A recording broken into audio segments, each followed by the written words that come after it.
안녕하세요. 부동산 다이어리입니다. 반갑습니다. 오늘은 고덕제 신도시에 들어오는 중심상업용지 입찰권에 대해서 말씀드릴게요. 지금 상가 분양이 너무 잘 되고 있거든요. 주택에 대한 규제가 심각하게 지금 오다 보니까 이제 상가에 대한 규제도 들어오기는 할 거예요. 들어오기는 할 건데 그래도 상가 분양이 나름 잘 되고 있어요. 그러다 보니까 중심상업지에 대한 관심도가 커졌죠. 토지를 살려고 하시는 분들이 의외로 많은데 그 토지를 살려고 하시는 분들이 보시는 것도 괜찮으실 것 같고, 왜냐면 토지에 매매권이 없거든요, 거의. 그래서 지금 당장 토지가 이제 개발이 가능한, 건축이 가능한 물건들이 별로 없어요. 근데 이번 물건은 건축이 가능하죠. 그래서 한번 보시는 게 좋으실 것 같습니다. 잠시만요.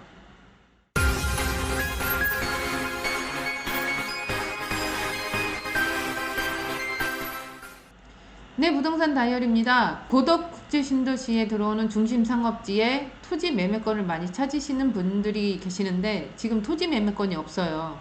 다 건물을 짓든지 분양을 하든지 아니면 토지를 안 파시든지 이런 상황이다 보니까 말이 좀 빨랐죠. 그러다 보니까 토지 매매권을 찾으시는 분들이 있는데 그분들한테는 희소식이 되겠죠. 그런데 경쟁 입찰이에요. 어느 정도 높이 쓰느냐에 따라서 낙찰이 달라지겠죠. 그 부분은 다 아시잖아요. 수지 분석하셔서 들어오시는 게 맞는 것 같고, 뭐 PF 일으키는 부분 같은 경우도 뭐 원체 뭐 전문가분들이 하시는 상황이다 보니까 그닥 어렵지는 않으실 것 같아요. 조금만 시간이 걸리시기는 하겠지만, 그래서 이제 그 부분을 보여드릴게요. 어디로 들어가시는지는 웬만치 다 아시죠. 지금 LH 토지 주택공사 거기 들어가면 이런 식으로 LH 들어오면 이렇게 페이지가 나오겠죠. 이런 식으로 페이지가 나오면 밑에 보면은 청약센터가 있어요. 이렇게 청약센터, 이 청약센터를 들어가면 그러면 이 토지권의 분양 정보, 그러면 여기에 이제 이게 있겠죠. 이거를 클릭을 하시면 일단은 공고문이 있어요. 공고문을 보시는 게 제일 정확하시니까 공고문을 보시는데 좀 크게 보여드릴게요. 이런 식으로 공고문이 나와요. 공고문이 나오고 지금 하나, 둘, 셋, 넷, 다섯 개 필지를 입찰 공고를 해요.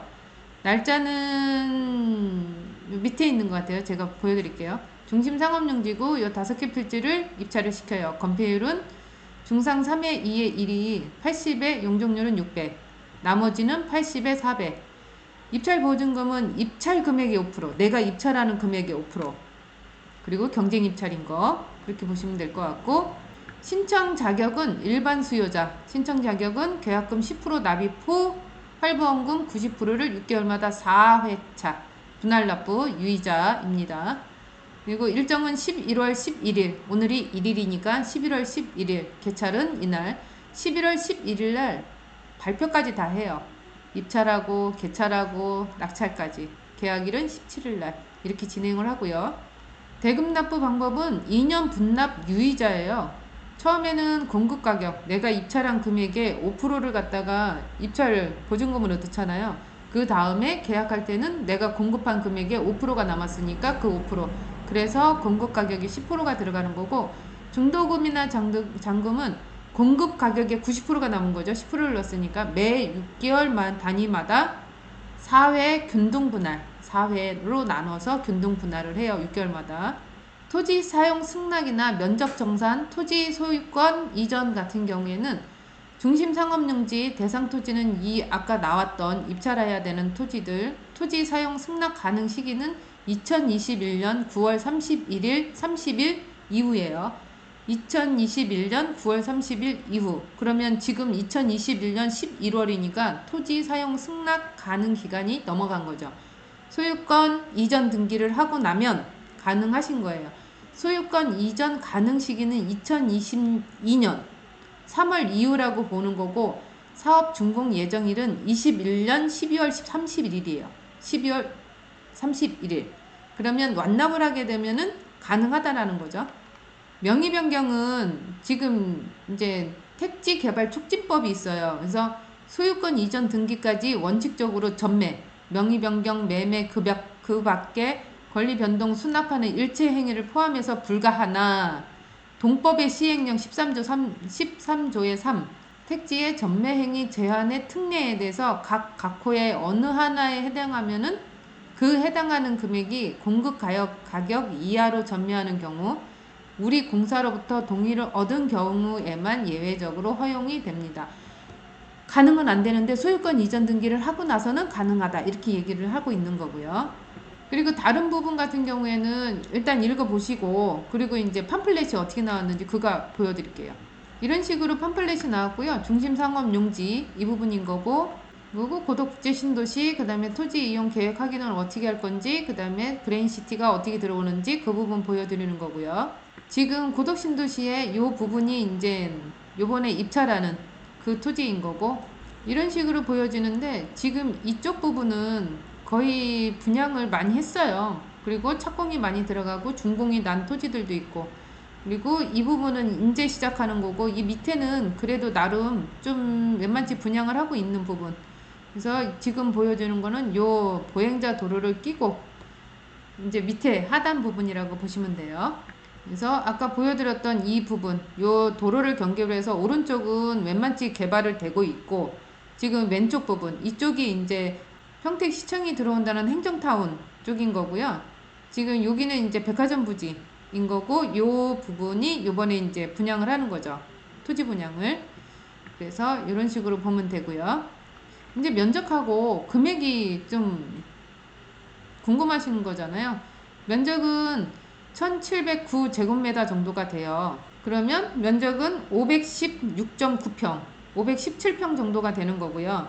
거기에 금액이 여기 나와 있는 이 금액인데 나누기를 하면 그러면 평당 한 2,430만원 정도 되는 것 같아요. 평균적으로 평당 가격이. 그렇게 되면 지금 이제 만약에 토지가 이쪽 토지가 나온다고 하면 기본적으로 3,500 이상은 나올 것 같거든요. 지금 주차장 부지가 예를 들어서 한 평당 뭐 3,000 정도에 나온다고 하니까 지금 그냥 이 중상 정도에 대한 토지 주차장 부지가 아니고 그 정도 됐을 때는 3,500 이상이 나올 것 같거든요.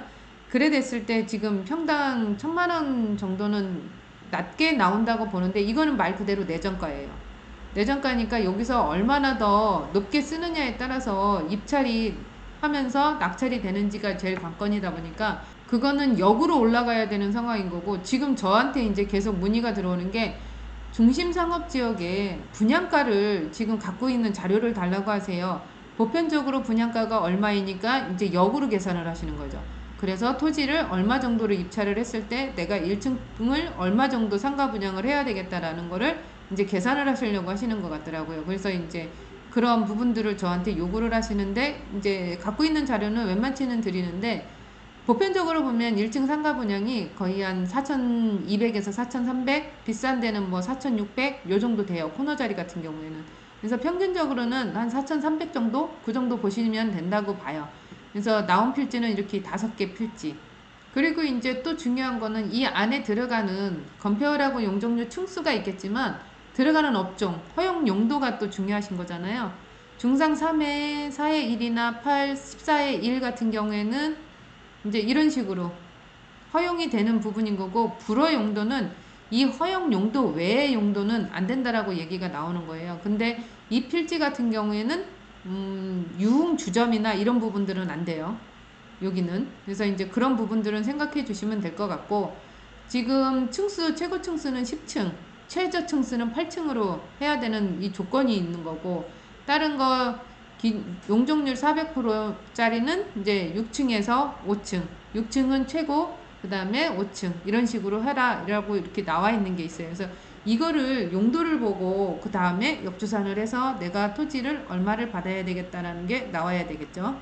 지금 분위기는 중심상업지 분위기는 아까도 말씀드렸듯이 일단은 상가 분양이 주택에 대해서 규제가 많다 보니까 많이들 보세요. 그리고 지금 이제 텀이 좀 있었거든요. 규제가 이렇게 많이 나오기 전에는 상가 분양하는 게 조금 버거웠어요. 근데 중심지가 조금씩 개발이 되고 준공이 나고 임대가 들어오고 하다 보니까 분양에 대해서 많이들 생각을 하시거든요. 임차가 일단은 확정돼서 나오니까 임차된 물건들 그런 부분들은 이제 분양이나 이런 부분들이 다 잘 되고 있고요. 그래서 이 분위기 그대로 가면 또 괜찮고 지금 이제 중심상업지 입찰하는 토지가 내가 잔금을 납부하고 하면은 토지 사용 시기는 바로 도래하고 오니까 그런 부분들 리스크도 좀 적을 것 같고요. 그래서 이런 부분들은 좀 하셔도 되지 않을까. 왜냐면 토지 매매권이 지금 없거든요. 그래서 위치가 안 좋은 것도 아니고 위치도 광장 바로 붙어서 있는 그 필지이기 때문에 그런 부분들도 괜찮고, 그래서 한 번 정도는 보시는 게 어떨까 싶어서 올려드렸는데, 관심 있으시면 전화 주시고요. 그리고 이 내용이 좋았다고 생각하시면 좋아요, 구독 눌러주시고 알람 설정 해주시고요.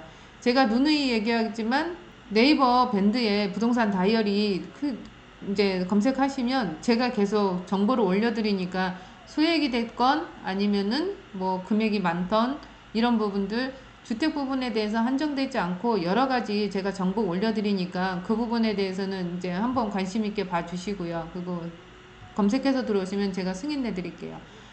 좋았다면 좋아요, 구독 눌러주시고요. 이상으로 부동산 다이어리였습니다. 감사합니다.